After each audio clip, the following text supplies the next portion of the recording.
Good afternoon and welcome to today's Planning Committee. This is not a public meeting, but a meeting the public can attend. I'm Councillor Susan Durant, the Chair of Planning Committee. Before we commence, I'd like to outline the domestic arrangements for the meeting. We are not expecting a fire practice today. If the alarm sounds, please leave the building by way of the fire exit through the doors at the rear of the chamber on my right. When you've left the chamber, proceed down the stairway and exit through the emergency exit on the ground floor.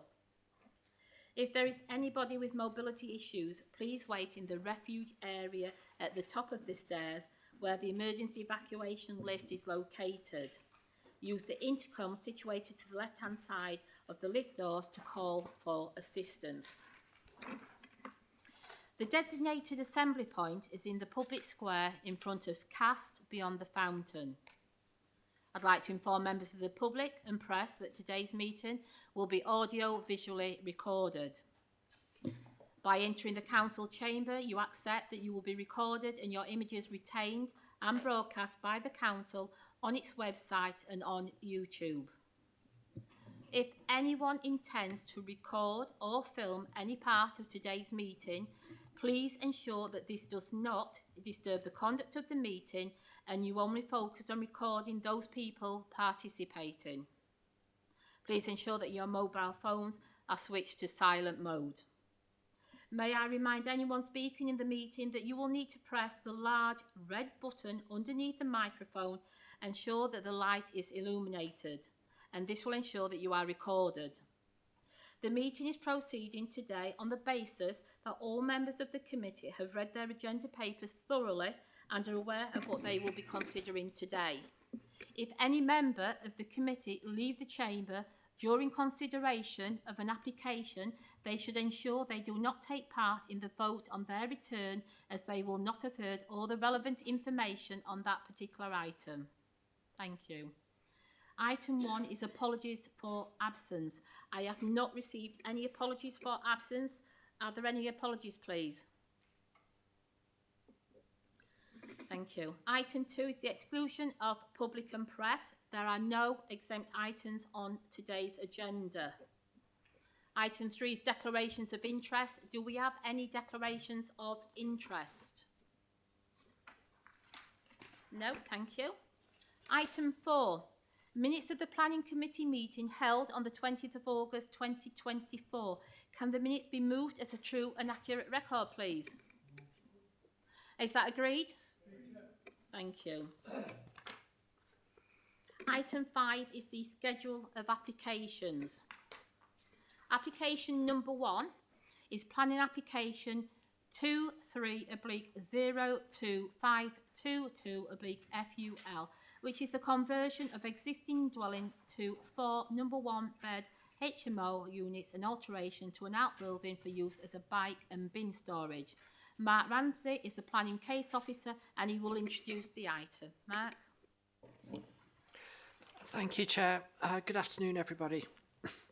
This application relates to the proposed conversion of a 5-bed dwelling to a house in multiple occupation at 18 Lifford Road in Wheatley.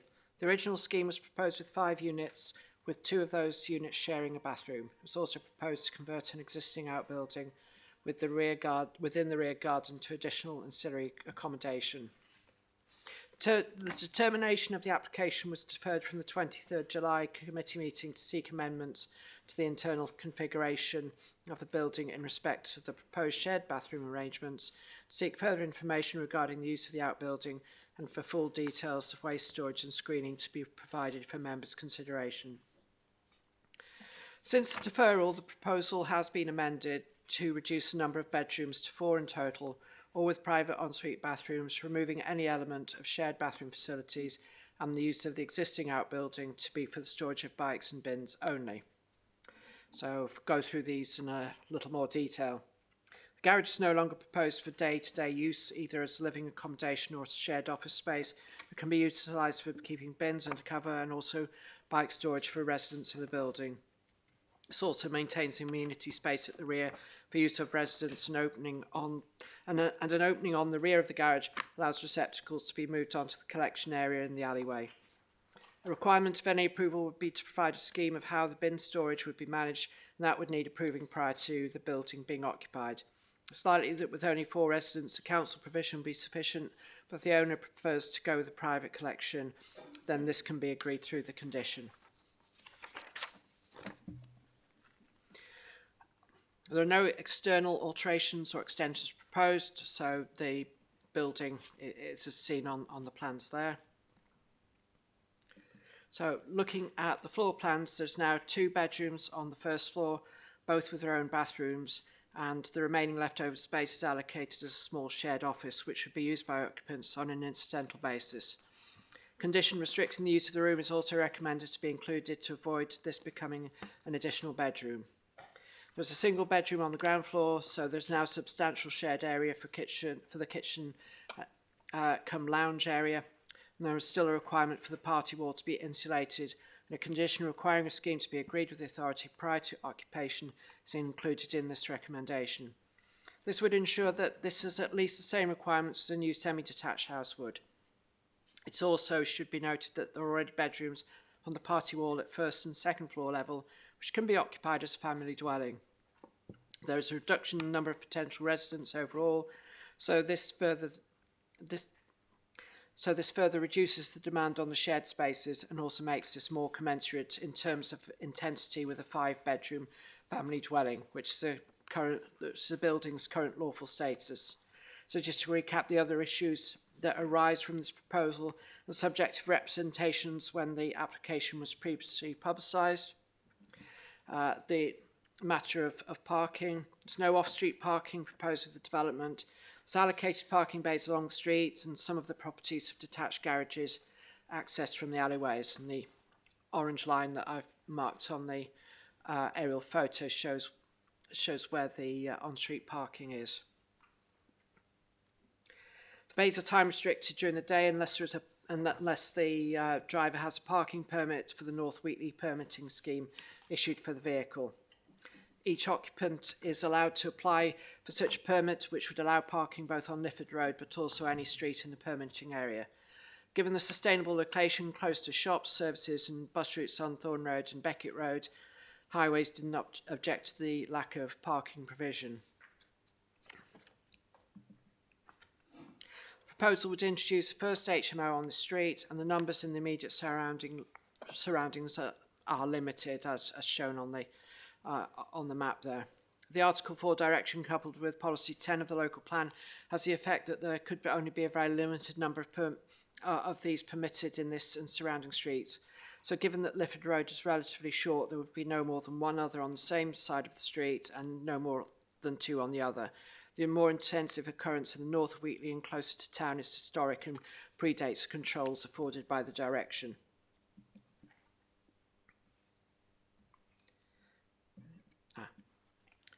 So, quick look at the building itself. It's an end terrace with a path down the side, affording access to the garden at the back, and a small paved area between the bay window and the pavement. At the back is the garage, which will be used for bin and bike storage, and also has a path down the side to afford foot access from the alleyway.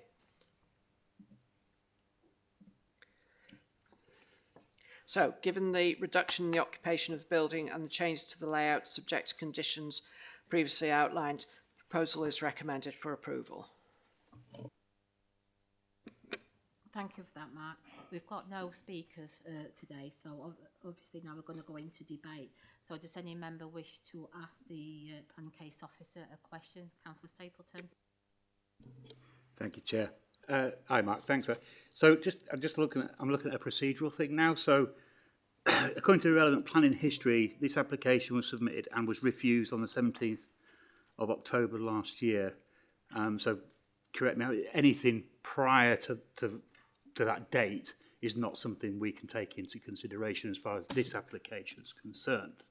Correct? Yep.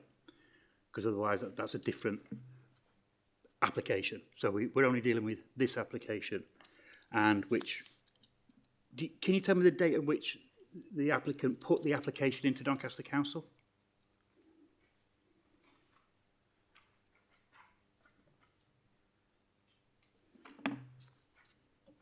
I think it, let's see.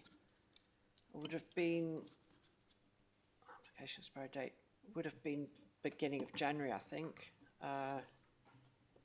Haven't got the exact date. I'm just booting up. So you approximately, that's Yeah. fine, yeah, so approximately January 24, okay. All right, and then it was dealt with by committee, and there is a question, Chair. And it was dealt by committee 23rd of July, which was then deferred. Okay. When does the application expire? If they applied on the 24th of January, when does the application itself actually expire? Well, the application's pending. It's never been determined, so no. So that's. So can I refer you to the top right-hand corner of the paperwork application 1, where it actually says application expiry date?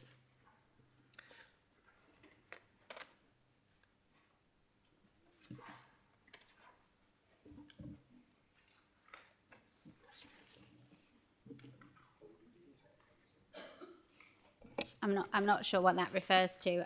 Well, it I'll defer refers to to Roy, an but application expiry. no, I know that, but I'm just saying it's not. I don't think that's standard on our committee reports. Roy will correct me if I'm wrong, but Mark's right in what he's saying. There's no expiry date for the application. It is pending and under consideration, so it doesn't have to be. While there's a statutory determination date, it's presumably extensions of time have been agreed with the applicant whilst it's been deferred and reconsidered with amendments made. Does that make sense? Yeah, thank you for filling in the time while we booted up our system. Just to, the application was made valid on the 4th of December 2023. The date that you're referring to on the top right corner of your papers is called the expiry date, and that's basically the 8-week target date that we're aiming towards to determine the application. In order to meet the government targets. Obviously, it's taken a lot of time, amendments and so forth to get to this point, and we will be, I assume, agreeing an extension of time with the applicant in order to take it beyond that timescale. Yeah, thank you. It just seems a little bit misleading when we're sitting here reading something that's basically telling us, as lay people here, as we're planning, that the application expired in January this year. So I accept that.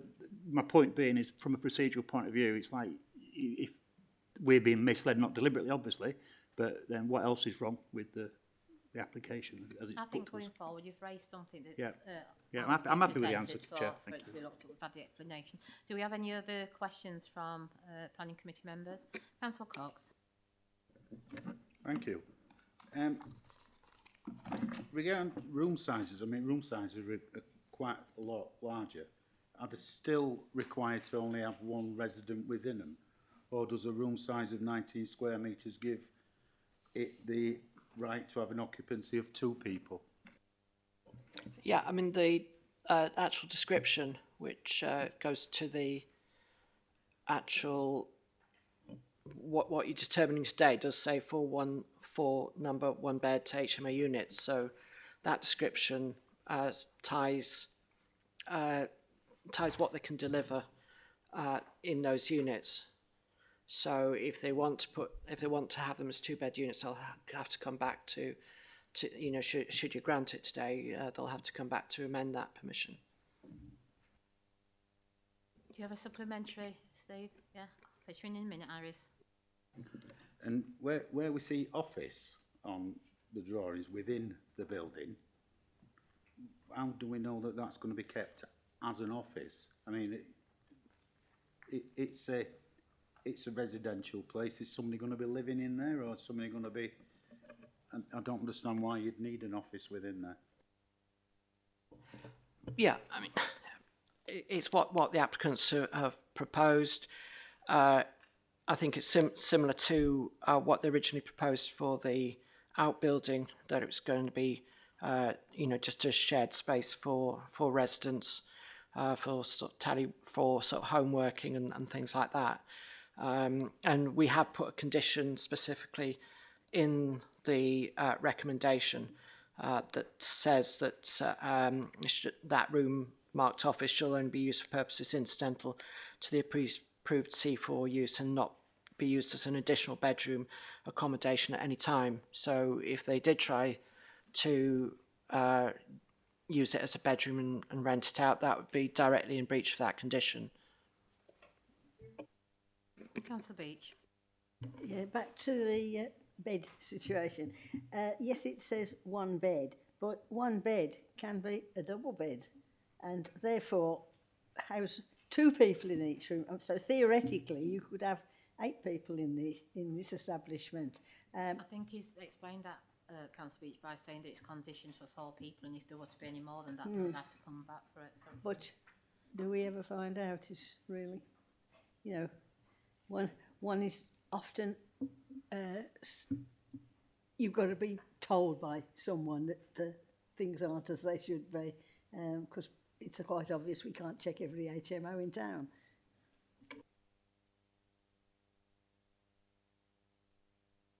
do you have any reassurance to add for that, Mark? Well, I think Councillor Beach has answered her own question.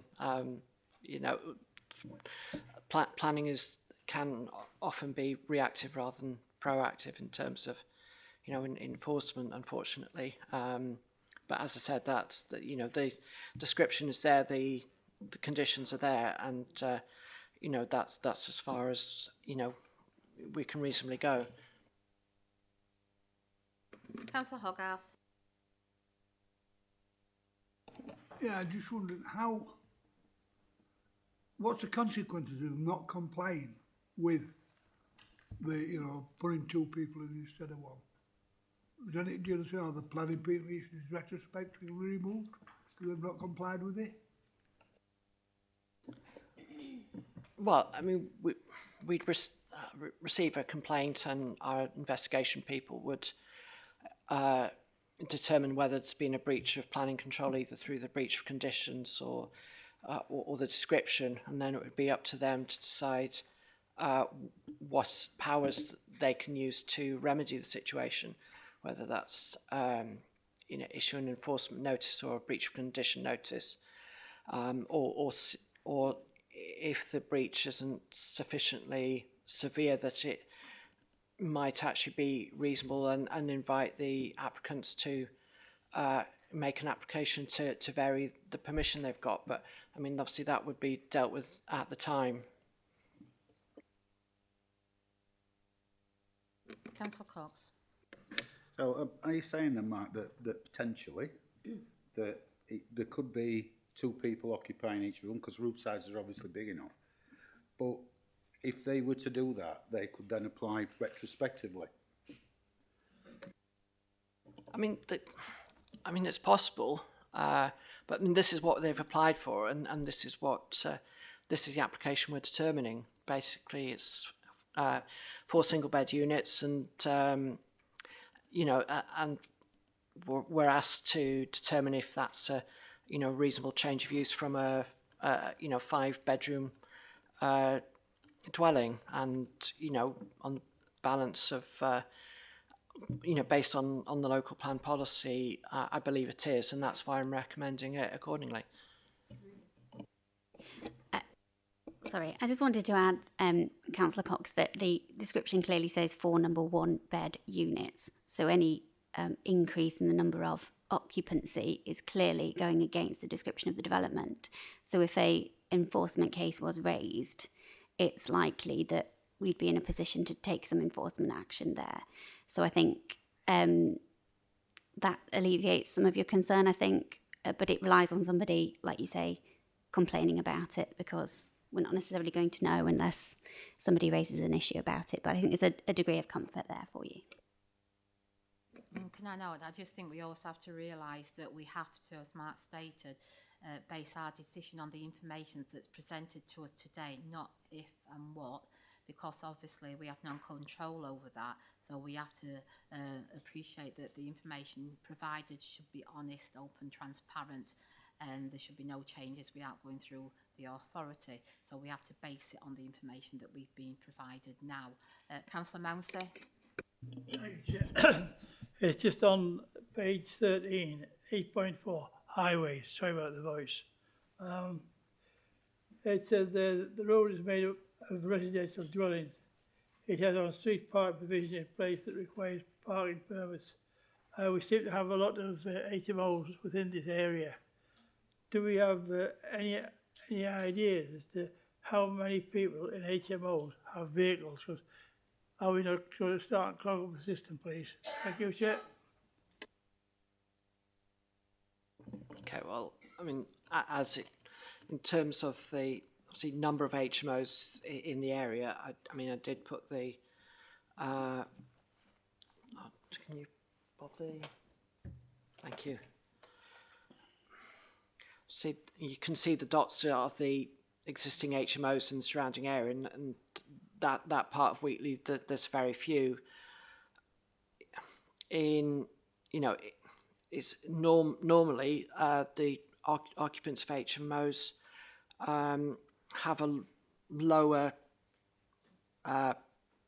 probability of having a private vehicle, but based on the permitting rules, each occupant is entitled to apply for their own permit. So it is possible all four could have their own vehicle parked on the street or the surrounding streets. But it is a very sustainable location, and that's why Highways determined not to object to the lack of off-street provision. Do you have a supplementary? I think the Highways had a very close look at this, Chair. Thank you. I've got Councillor Stapleton and then Councillor Cox. Thank you, Chair. Sorry, Mark, you seem to be getting a lot of attention on this one. I've got a slight concern. I tend to look at things with conditions. Are these conditions enforceable? The reality is this council could not enforce any usage of these rooms once planning permission is granted, because you're going to come across human rights, a right to private life, right to family life. If somebody's living in one of these things and they have a partner, they move the partner, and it's got nothing to do with the council, I really don't see how a planning thing would be able to regulate, because the human rights thing would overrule all that. So that is unenforceable to me. Now, that there is a risk. I'm not saying it would happen, but there is a risk, therefore, that we potentially have 8 people occupying this property. A risk, of which 8 people could have vehicles. Now, my only point to this is that given the reason we knocked it back and refused planning permission last time was that it was considered to be a lack of adequate on-street parking for 8 vehicles. So my point being is that whilst I know we're trying to mitigate against that happening because we've already said no to it once, the reality is you can't. So there is, so for debate purposes only, I suppose, what I'm saying is that the way I'm reading this is that I can't see how your conditions are enforceable to prevent 8 vehicles being used by the occupancy of that property, and therefore you're in a position where you're allowing something that basically we knock back because it's contrary to the Doncaster Local Plan Policy 9 Parts A, B, C and D. So that's my point, is that if we're going to have conditions, I think, is there any way of having a more robust condition otherwise than just saying, oh, you can't do it? I don't know. I mean, I don't know if you see where I'm coming from, Chair, but... For me, like I stated, we can't preempt what's going to happen. We've got to consider it on today's application where it states 4. So we can't foresee into the future. We can't say that there will be more than that being in those premises. We can only make a decision based on the information regarding today's application, which is 4. Yeah. There is also to be aware that there is also the licensing process as well, separate to planning. We can't replicate those powers or legislation, but that is another tier of control over standard of living, proper management, and that would be a possible position or place in which the number of occupants could also be taken more into account. For members' deliberations, what you have before you is the best we can give the members to address the reasons for refusal. That is a reduction in terms of the number of bedrooms, and one of the bedrooms which there were concerns, we have a clear condition that prevents that from being turned into a bedroom.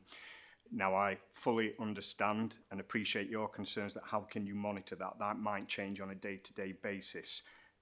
The honest answer to that is we can't monitor that. As Mark mentioned, it would only be a reactive process. but probably the litmus test above anything else is for you in determining the land use proposal before you. We are advising you as the planning committee that that is not to be taken into consideration as a bedroom. We are excluding that. And if complaints are raised, then that would be obviously indicating there is a level of harm being caused. We would investigate it and take the appropriate action as necessary if expedient. Thank you, Chair. Thank you for that. Councillor Cox? Could you put your picture back up, Mark, please, for HMOs within the area?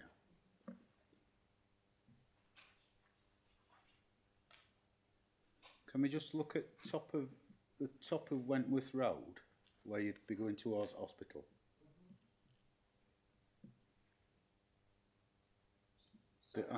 There is... Right. Well, I don't know if it's on here. There is an HMO right at top, and there's another shared premise right at top.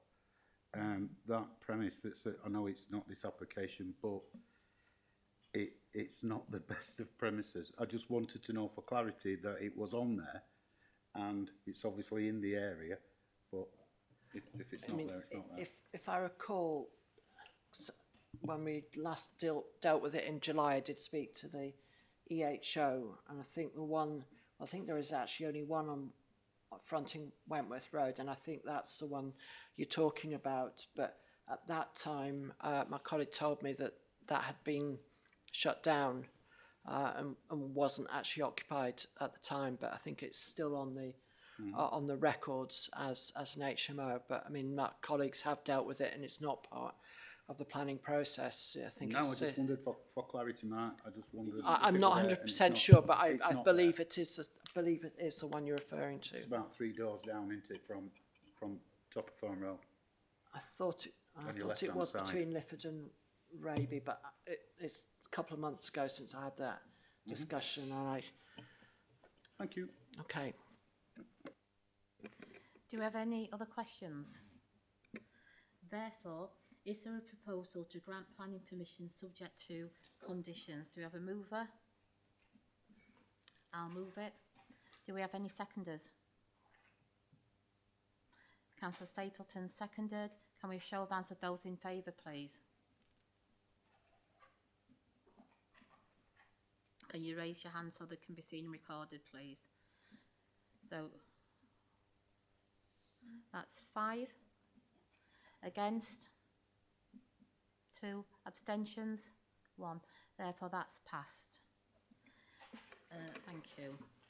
Application number 2 is planning application 19/00072/REVA, which is a review of the mineral permissions. Roy Sykes, Head of Planning, will introduce this item. Roy?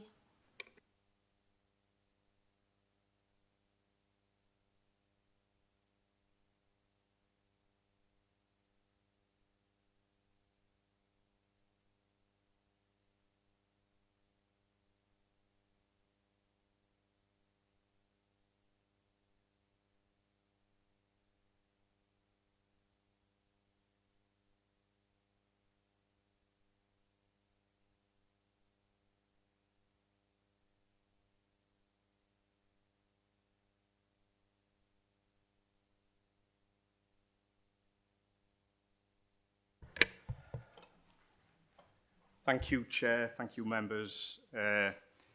Yes, this application is a mineral review submission, which is an application for the determination of updated conditions, scheme of working and restoration for Hazel Lane Quarry. Just to go through a bit of procedural information. For some reason it's not presenting on my screen here. I'm going to have to turn my head, so I do apologise. The process is that this is an application to determine the new condition, scheme of working and restoration. This is pursuant to the requirements of section 14 of the Environment Act 1995, which is for the periodic review of mining sites. It's important to note for members that this is not an application for planning permission for mineral extraction and landfilling, as that has already been granted and is extant. So unlike planning applications, the committee does not have the option of refusing permission but is, if it feels it needs to, entitled to impose conditions that differ from those that have been applied for the site, and to impose those conditions. It is important that any new conditions that may adversely affect the asset value of the site, such as, for example, any kind of consideration in terms of limiting the depth of working, etc., would be liable for compensation to be paid by the council to the landowner. So if there is any debate later on and we get into any consideration of conditions and amending them, officers will be on hand to advise you if that would be liable to affect any asset value of the asset. The operator also has the option of appealing against any conditions from those that have been submitted, which is pretty much similar to, you know, if the planning committee were to impose conditions, an applicant would have the right to appeal those conditions if it felt it needed to.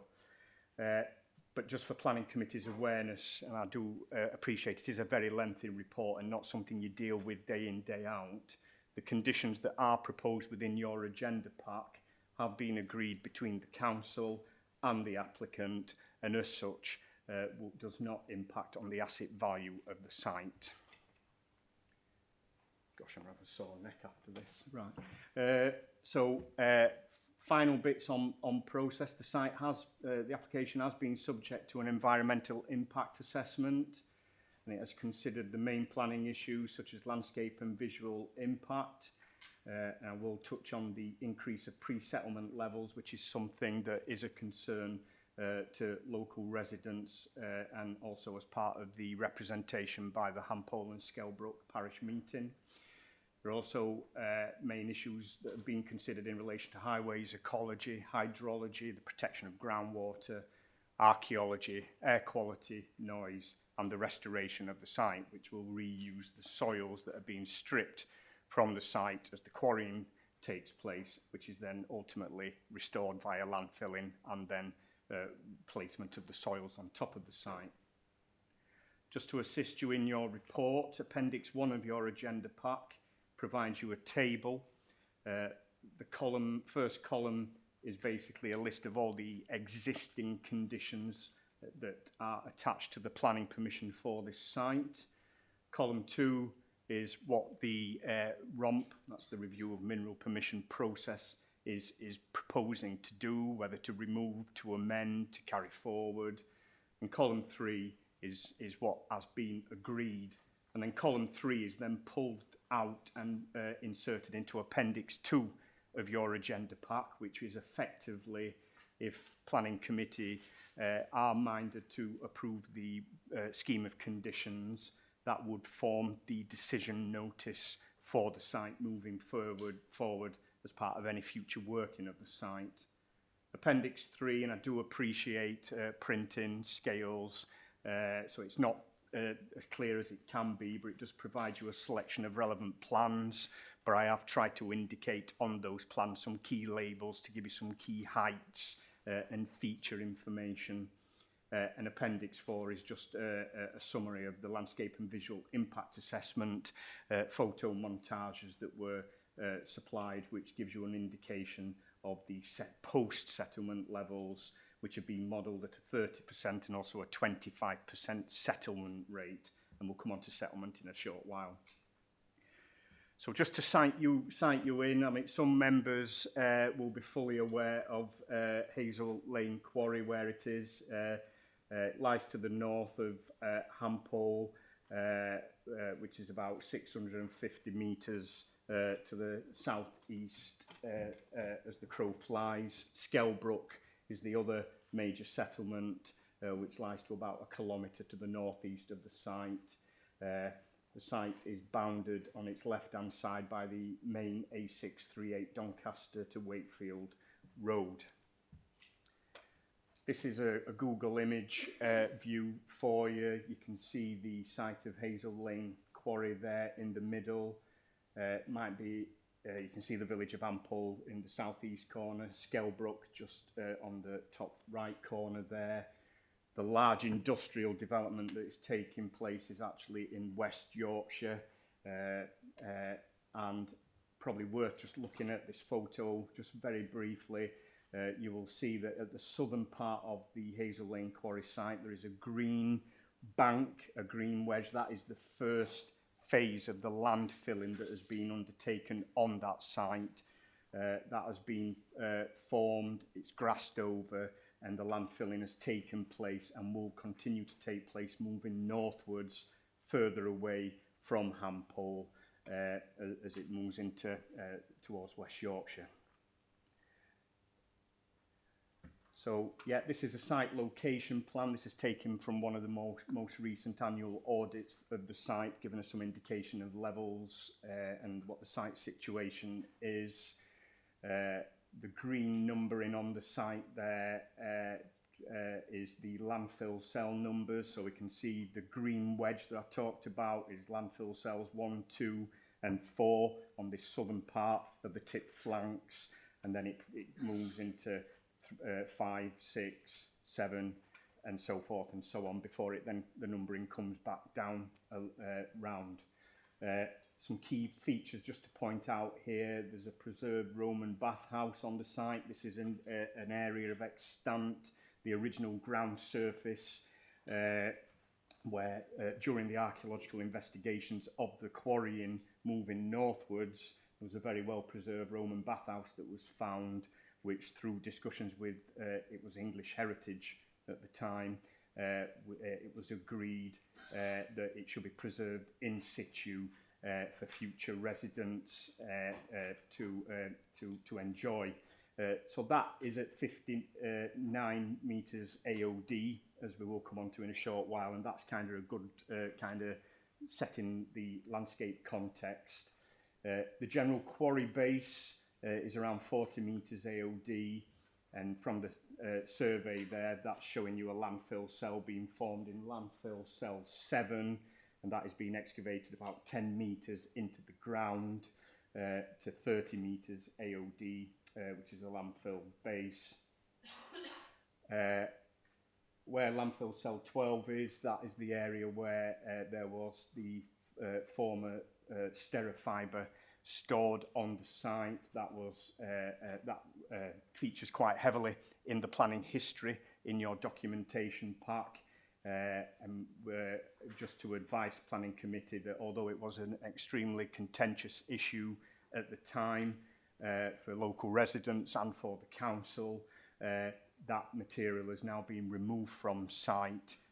Was done quite a while ago now, and that is now just part of the quarry floor and will ultimately become a landfill cell in due course. And then we have an interim tip height at this moment of 75 metres AOD, which we'll touch on in a short while.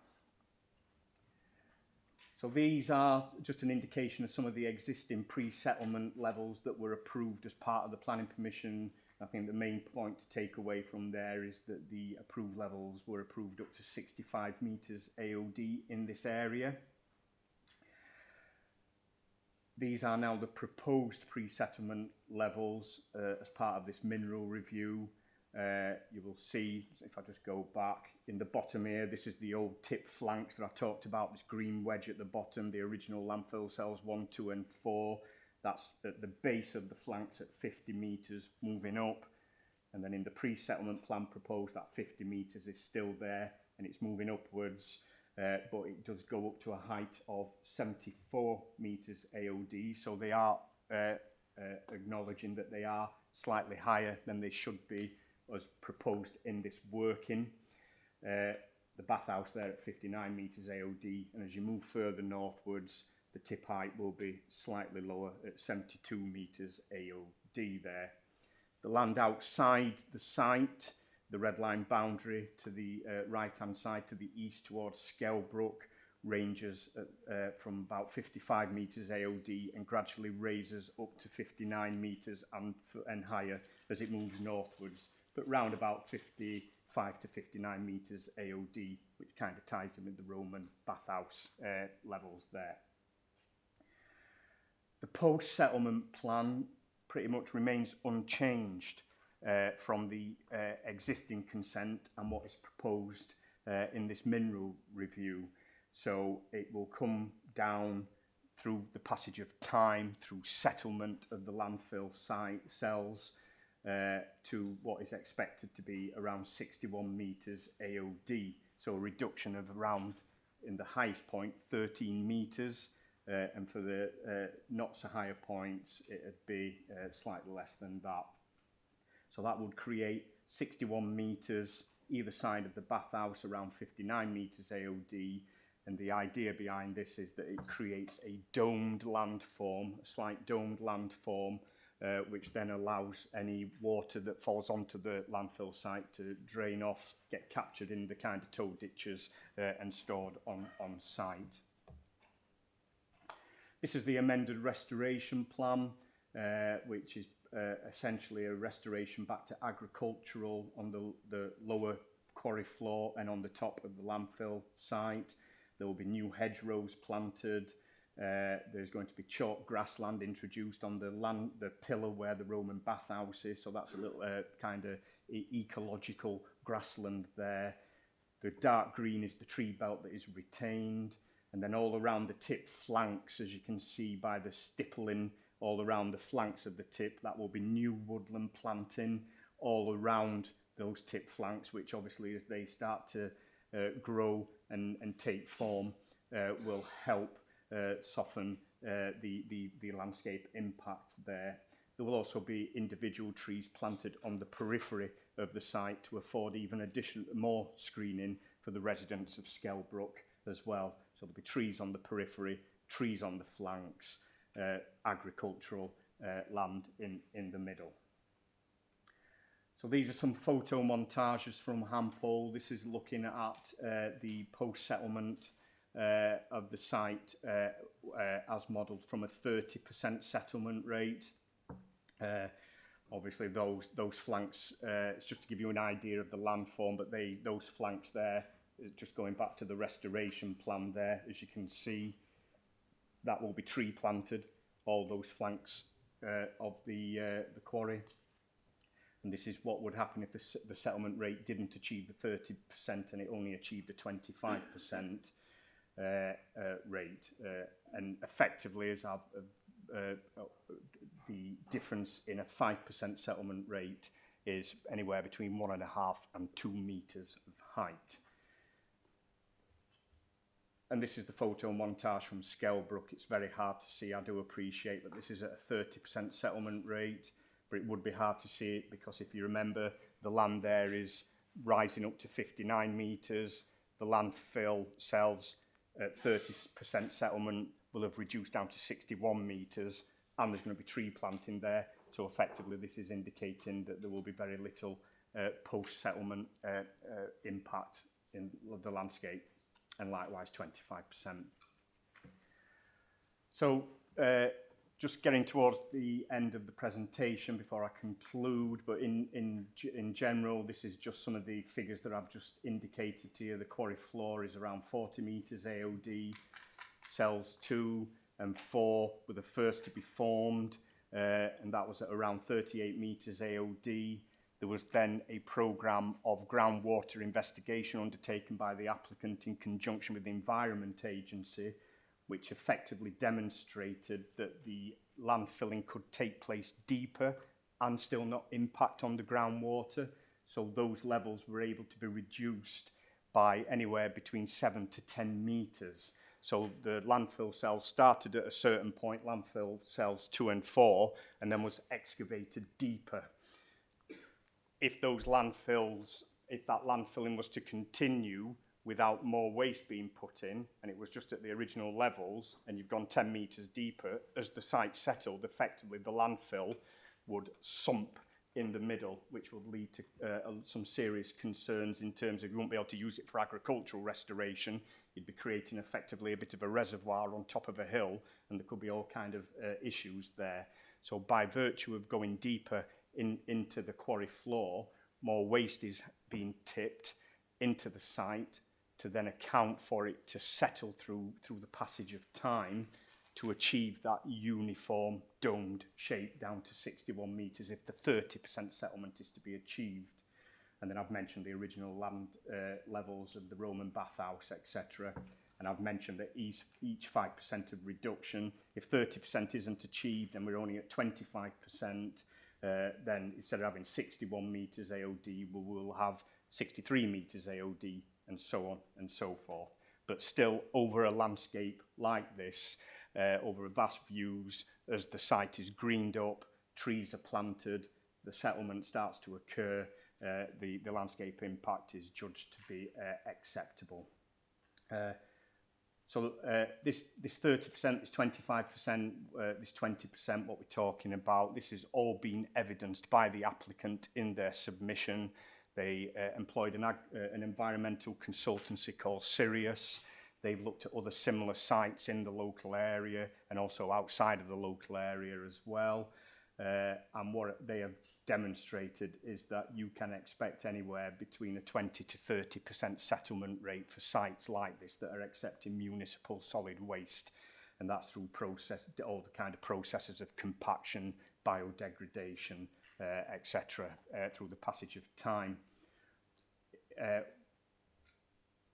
So just turning to your agenda pack, you now have conditions before you, which brings forward the end date. That remains unchanged for quarrying and landfilling to cease by, which is 2034. There are approved plans. There is a need for a new updated noise monitoring scheme to be submitted, and also for noise monitoring to be undertaken. There's the need for a new dust action plan to be updated. There is a scheme of landscaping to be submitted. We've got the basic principles of the restoration, but we need to know what those tree species are, how far they are to be spaced out, what's the hedge species, etc. So we are requiring a more detailed scheme of landscaping to be submitted. There's a very good wheel washing cleansing facility on the site, and that is to be maintained and used at all time. That's through condition, and any HGVs leaving the site laden with any materials, minerals, need to be sheeted. There's a need for final details of the water drainage system, but emphasising that there can be no discharge from the site. Permitted development rights for the quarry are removed. The hours of operation have been brought forward, and effectively that is working Monday to Friday, limited working on Saturday and no working on Sundays or bank holidays. There's the ongoing protection of the groundwater, requiring a buffer to be maintained between the groundwater and the landfill cells, and that is something that is primarily an Environment Agency requirement. Soils, as the quarrying continues, is to be stripped and retained on site to be used for restoration. And when they are stored on site, they are to be grass seeded. There's an ongoing, I put this in bold because this is just something to address what I consider is the main concern of local residents, the tip heights. There's an ongoing requirement to notify the Mineral Planning Authority to allow an inspection of tip heights prior to soil placement. And also a bit further down, we are requiring an annual audit to be submitted to the Mineral Planning Authority, which will give us a detailed site survey on tip heights to ensure that those heights that are before us are not being exceeded. All plant and machinery and buildings are to be removed from the site once the landfilling is completed, but there is a caveat there that once a landfill site is closed, it still needs to be looked after for quite a significant period of time as part of the Environment Agency's permit requirements. It will be obviously significantly reduced activity on the site, but there does still need to be ongoing monitoring, landfill gas, leachate, water levels, etc. There are updated restoration and aftercare conditions. There are conditions on there to address any differential settling. We appreciate this isn't an exact science. Each site is on its own merits. It all depends what's in that site. That's why it changes from site to site. But we do have an understanding of what municipal solid waste landfill sites do. But as land, should it reduce and settle differentially, it needs to be made good. There's also a proposal for a new road sign outside of the site to improve road safety at the entrance. And there are also a raft of new archaeological conditions on the site. This is a view along the landfill cap. This was taken in January this year and is in part of your agenda pack. And this is a view from the top looking down in to just give you a scale and appreciation of a landfill cell being formed in the site. So this is the bottom of the landfill cell. You can see it's protected geotextile membranes. There are then lots of layers of protected materials that are laid on the bottom of this. And there is a slight angle in the bottom of the landfill site so that the leachate from the landfill cell can collate into one corner of the landfill site. That can be pumped up and taken out from the site as needed. So it just creates, so you will have landfill leachate wellheads on the top of the surface until such point in the future that leachate is no longer an ongoing concern. In preparation for planning committee, I did go out to site yesterday, so just to give you some updated photos from the site. So I've tried to include a little image on the bottom right corner of these, just to give you a red arrow indication of where I've taken these photos from. So this is a view from the A638, just near the Hampole area, and you can see on the top of the hill there activity in the form of landfilling, and there is a JCB 360 back actor working up there. That is actually over tipping, and they are moving that into the quarry, the landfill cells, as we speak. And the reason for that is there is a haul road that they previously had to get the vehicles up to the top of the landfill site. They've got to a position now where they no longer need that haul road, because they're now moving forward into more northern parts of the site. So they need the landfill waste on the top to effectively tip it into the haul road in order to create a gentle slope coming back down into the quarry. We'll see that a little bit more clear in a second. It's not the best angle, I do appreciate. In fact, it couldn't have got any worse, that could it? Because we've got a split straight across the screen. But that is a view from Main Street, Hampole. Please take my word for it, there is the over tipping there, and you can probably just make out the 360 back actor there. Yet again, that is over tipping. This is at its maximum height. In fact, it's above its maximum height. It's an over tipped height, so the over tipping will be removed, and then we will look at the anywhere between 20 to 30% settlement through the passage of time, so that will come down significantly. This is a view from Skelbrook. I think this is by far probably one of the most harmful kind of landscape views because you're getting the clear views across, I think it's called Straight Lane, directly to look at the landfill site. You can see the 360 back actor there, and that they are reducing this over tipping as we speak, and that will be pushed into this side of the quarry as we're looking. I'd zoom in a little bit closer. You can see the over tipping there. You've got a bit of over tipping, there is some waste materials, and then the kind of sandy bits there is kind of cover that they put on to try and prevent litter blow and so forth. The landfill post-settlement levels, you can probably see the levels pretty much to the right-hand side where the compactor machine is working. That's what they'll be reducing it down to. So this large lump here will in time be pushed into the quarry and grading it out. It'll come a bit clearer in a short while when you get a view from the other sides.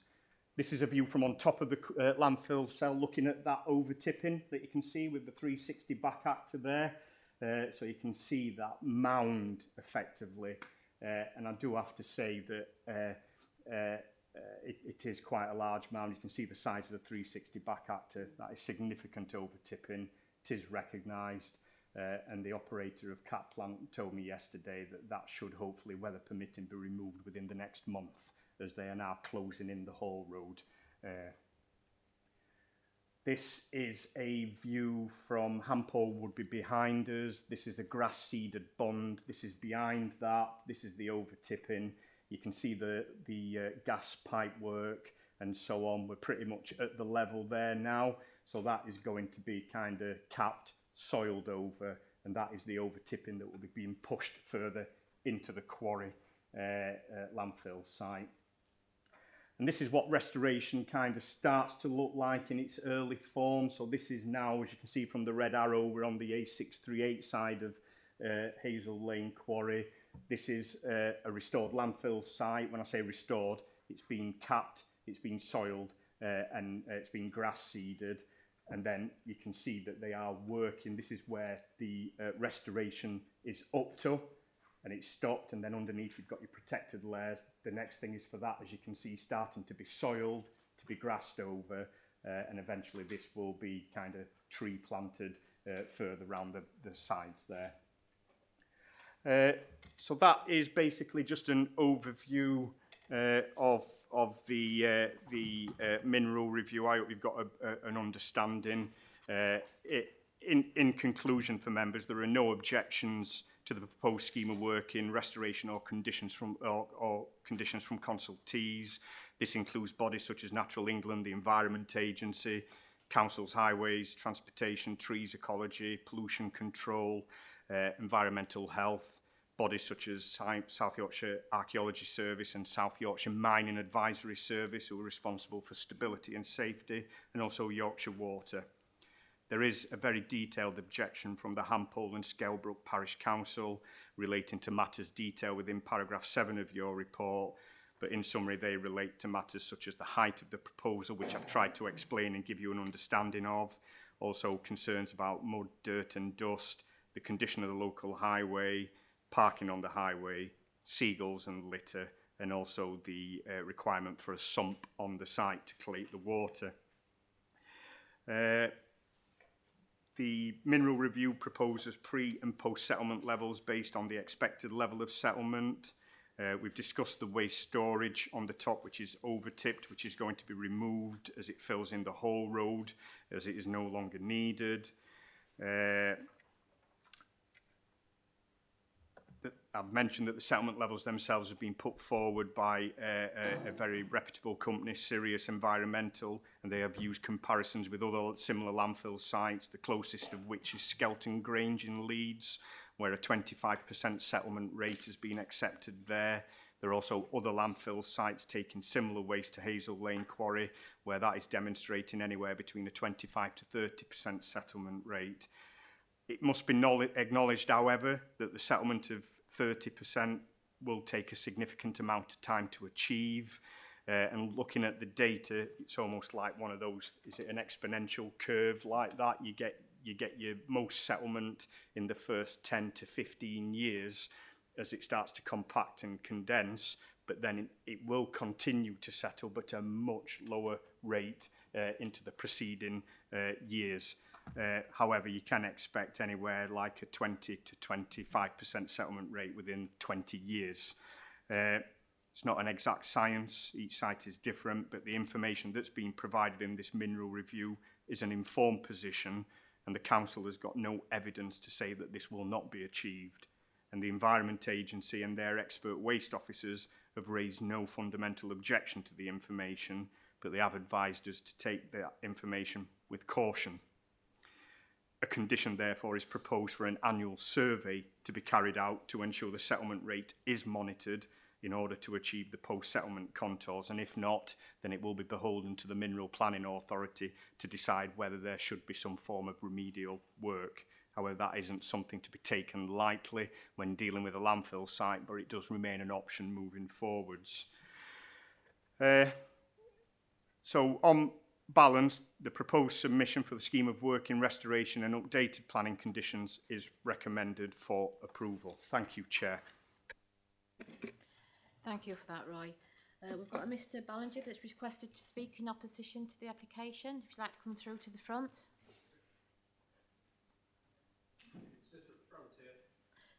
Yep, there. Okay, this is now your opportunity to address the committee for up to 5 minutes. Please press the large red button when you want to speak and press again to mute the microphone when you've concluded your submission, and I'll let you know when you've got 1 minute remaining. Thank you. Good afternoon. My name's Nick Ballinger and I'm chairman of Hampole and Skelbrook Parish Meeting. The landfill site is very close to Hampole, Skelbrook and Moorhouse, and there have been many contentious issues raised repeatedly over the last 20 years. There are 4 issues that can be addressed through planning conditions today. Firstly, the very emotive issue of height of the site, as this is a mountain of waste already dominating the local area. Cat Plant is proposing a new condition for an increased 30% settlement allowance compared with 20% now. This will raise the pre-settlement tip height massively up to 74 metres, some 9 metres higher than the 65 metre currently permitted. The mountain will be even more dominating, especially as the highest land in the immediate area at the moment is only 55 metres, and the original site was only up to 61 metres high. 30% settlement will be necessary for the land to return to its original height, but the Environment Agency says there is no guarantee this will occur and warns that the evidence provided by Catplant to support the 30% allowance is not robust, as it is based on an older landfill site with a different waste mix. Even Catplant says it will take 100 years or more. The agency says a decision on pre-settlement levels could be delayed until height monitoring is done. However, it appears that Catplant has jumped the gun again, over-tipping by already having used the 30% allowance without permission on the completed cells. How can this happen on a regulated site, especially as the authority gave assurances to the Ombudsman that over-tipping would be removed by 2022 and would retrain staff to clarify their powers? Catplant is reluctant to reduce the height of these over-tipped cells because of the environmental disturbance, and says it would not be in anyone's best interest to do so, and say that anyway the Environment Agency is unlikely to approve it. Instead, Catplant has offered to use a 25% allowance instead of the 30% for the rest of the site. Here are some photos that I took last week of the site, a bit closer up than the ones you've seen so far. I'm going to have to carry on if they don't go up, so I will carry on. Please do not allow the existing height condition to be changed, permitting this large increase in settlement allowance from 20 to 30%, as this will lead to even greater harm to the local landscape for generations to come. You'll just have to show them. Yes. Secondly, mud and dust on the local roads is a never-ending issue. Despite uprating the wheel wash a few years ago, mud is still being deposited regularly on Hazel Lane. Catplant still wash the mud away onto the A638 using a water bowser, where it is spread towards Hampole by fast-moving traffic. Catplant has a legal responsibility to remove mud from the road, and it is surprising that the authority condones this dangerous malpractice. What is the authority's liability here? Why can't it be conditioned that mud should be removed by a sweeper and that the bowser should be banned? Also, why is condition 10 to be weakened from cleaning both wheels and cleaning both wheels and chassis of all vehicles leaving the site, to the proposal to just cleaning the wheels of HGVs leaving the site? Surely this will lead to even more mud on the road. Please do not allow this condition 10 to be removed. Thirdly, it is proposed to remove condition 48 that requires all quarrying and landfilling to stop in January 2032 to ensure full restoration by 2034. Removing this condition would allow all operations to continue until 2034. Residents have been counting down to this agreed end date and are dismayed of the prospect of 2 more years of operation until 2034. 1 minute remaining. Please do not allow condition 48 to be removed or changed. Fourthly, the creation of 2 large lagoons on site is not welcome. After the site is completed, such lagoons will attract youngsters in the summer.